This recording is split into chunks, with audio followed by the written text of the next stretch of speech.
Nakakita ka na ba ng ibon na kung tawagin ay talabong? Batid mo ba na ang itlog pala nito ay isang mabisang uri ng tagabulag? Hello, what's up? Your best here. Sa videong ito ay pag-usapan natin ang isang bertud o mutya buhat sa itlog ng ibong talabong. Gaano nga ba kahirap makuha ang agimat na ito? At ano-ano ang natatangi nitong taglay na kakayahan? Kaya kung bago ka pa lamang sa ating channel, ay huwag mong kalimutan na pindutin ang subscribe button at ang notification bell upang lagi kang updated sa aking mga bagong uploads. Talabong, isang uri ng puting ibon na kadalasang makikita sa mga palayan. Ang hayop na ito o ang ibong ito ay nabibilang sa mga ibong herons na nagtataglay ng mahabang mga binti at mahabang mga tuka at karaniwang nananahan sa mga lugar na may mababang tubig gaya ng lawa, ilog, tubigan o palayan at binubuo ng humigit sa 64 na kilalang species o lahi nito.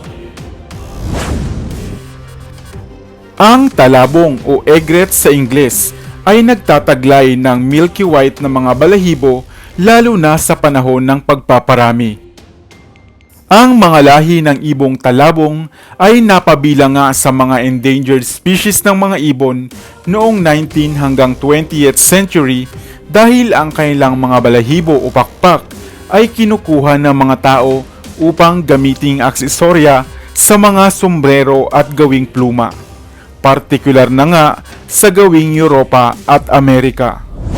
Ang talabong o egret ay hindi kadalasang kinakain ng mga tao sapagkat pinaniniwalaang sila ay isang sagradong ibon. Batid nyo ba na ang mga sisiw o inakay pala ng talabong ay bayolente at ang 3 hanggang 4 nitong inakay ay nagkukumpetensya habang sila ay lumalaki at kadalasang isa na lamang ang natitira, ang matirang matibay at malakas.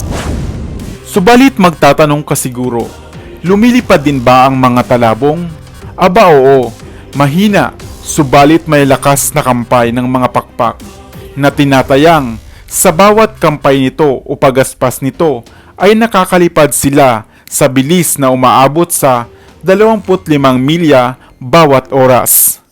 May kakayahan din silang sumisid sa tubig kung kinakailangan dahil paborito nilang pagkain ang mga isda.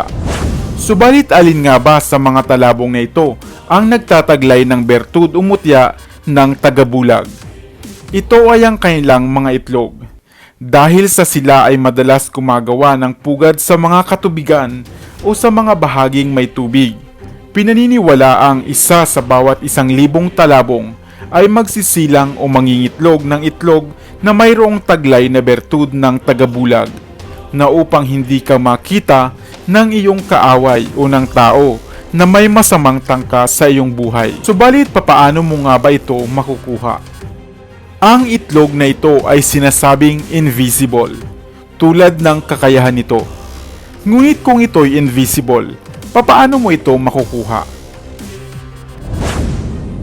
Kung sakali raw na makakita ka ng pugad ng talabong, na madalas nga ay gawa sa sanga ng tuyong kahoy, subukan mong ito ay silipin kung mayroong lamang itlog.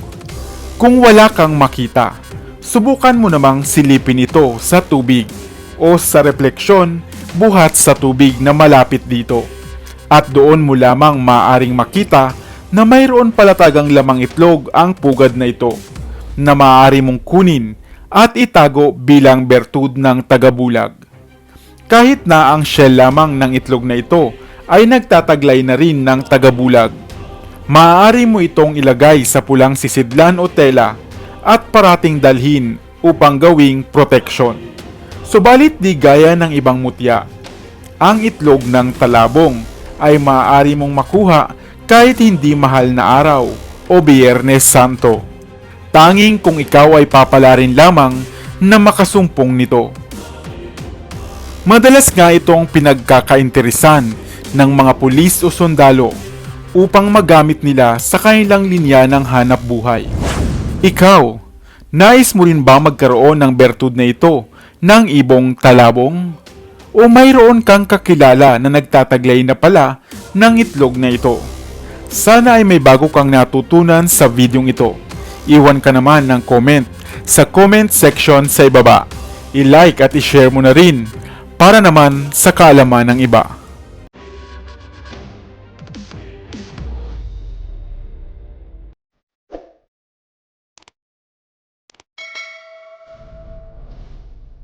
Para sa mga kakaibang kwento ng inspirasyon, kaalaman, hiwaga at misteryo, ako pa rin ang inyong lingkod, ang inyong best para sa Best TV